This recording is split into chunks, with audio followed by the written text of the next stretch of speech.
Hi there folks, welcome back to the Horns in Watford for part 2 of our interview with Johnny Jenkins. Johnny, do you think drummers are more friendly with each other than other musicians? I'm not sure. It's a tricky one. I think they definitely like to think they are. You know, I think there's a nice community in drumming. What do you think of this comment? I mean, John Moss said, naivety is what makes creativity. I'd completely agree with that. It's like when I was at college, I was very into like a lot of technical players. You know, your Dave Weckles and guys like that, and I learned a lot. But what I found is when I actually, in reality, in real life, when I got out on the road, is that stuff kind of held me back in a way. You know, I had to forget it. I had to forget it. You know, and I had to go back to being a kid again and not worrying about if I was a bit sloppy out of this fill here. You know what I mean? Yeah. What matters is here. Is how you're feeling it inside. And like you say, you shut off and you go into muscle memory mode and just let the muscle memory. Exactly. I was going to go into that. Muscle memory sometimes kind of stops working, doesn't it? Have you ever had that, the panic attack, where suddenly you think, what am I doing actually? How do I do this? Yeah. Have you had that? Yeah, loads of times. Have you had that in front of 80,000 people? Yeah, I've sometimes it's just, simplest thing, you just zone out, you know, on the ride cymbal. You're just thinking about, you know, something that happened last night, or, you know, you're looking at someone in the crowd and they take your attention, you drop a stick, mate, that's, you know, it's all happened, Drumming is a frightening thing to do, isn't it? Because it's such a responsibility, because you're the backbone of it. It comes from the kit, you know, and I think if the drummer's off, or if the drummer's, you know, feeling nervous, I think it resonates with everyone else in the band. Yeah. You know, and the whole thing can just become. Yeah. And I've had a few festival calamities with, you know, things falling apart and that, you know, and that can really throw you. Drum triggers, especially, bane of my life. Drum triggers. I mean, I had to work with them because, you know, you need these big kick drums for dance music. You need the snares from the record. You know, you need it in there. But when a trigger goes wrong and it starts firing out like, you know, 20 bass drums, how did you get out of that? And everyone in the crowd's like, what's going on? You know what I mean? And they're looking at you. You're like, it's not me, it's the trigger. You know, that kind of thing has definitely put. But you have a tech to sort that out pretty quickly. Pretty quickly. Someone dashes up and twiddles a few knobs, and then you're and it's all good. But anything particularly bizarre happened to you with the Streets? It was like, I think maybe third album in, like, we had huge drum kit, you know, really expensive, and Mike had bought loads of V drums and everything for it. It's a ridiculous drum kit. It had across the drum rack, it was a Pearl, I think. It was when I was still back in the days with Pearl. We had optics, you know, so you had whiskey, brandy, vodka, all round the front. I don't know if anyone else has ever done that, but Mike all round on the drum rack. Mike liked to think that he coined that, you know. So he'd come up to me in the gig and just pour himself a brandy and then go and pour it down someone's neck.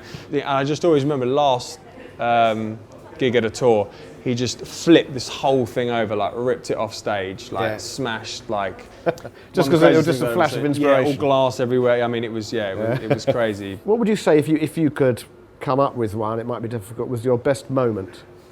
I'd say probably playing O2 Arena with Elliot. You know, just that whole experience. That whole tour, playing those big rooms.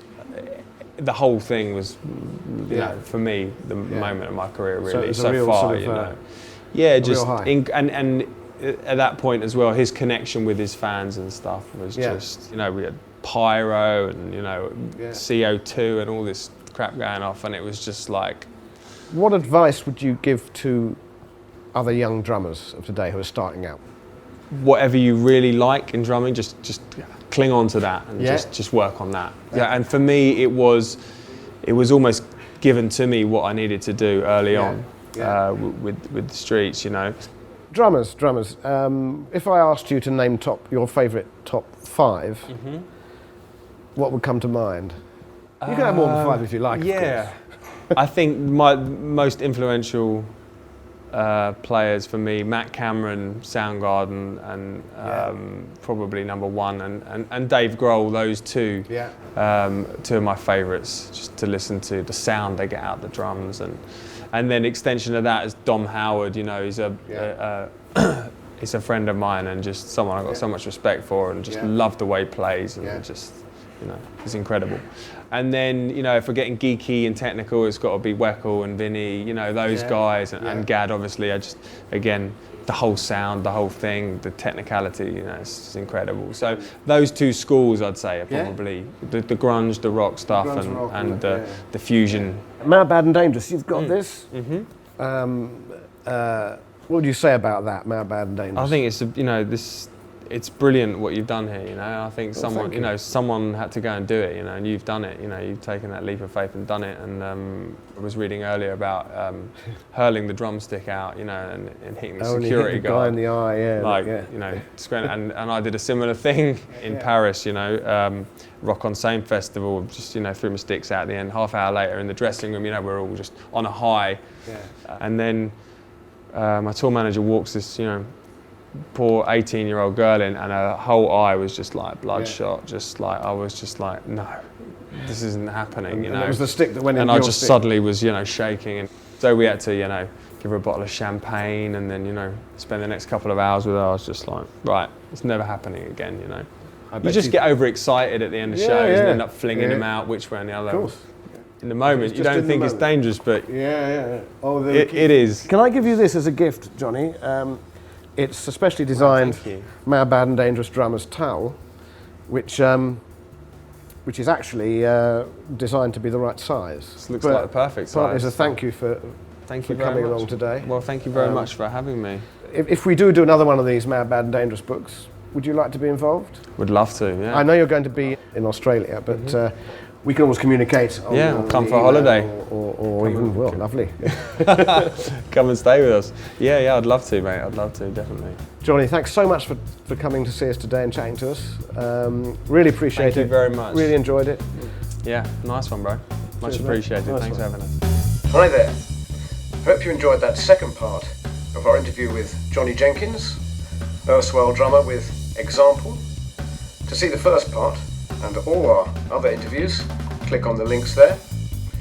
Next up is the Q&A session with Jerome Marcus and Johnny Jenkins, followed by a percussion special. So remember to like, subscribe and share. How do I look on the telly?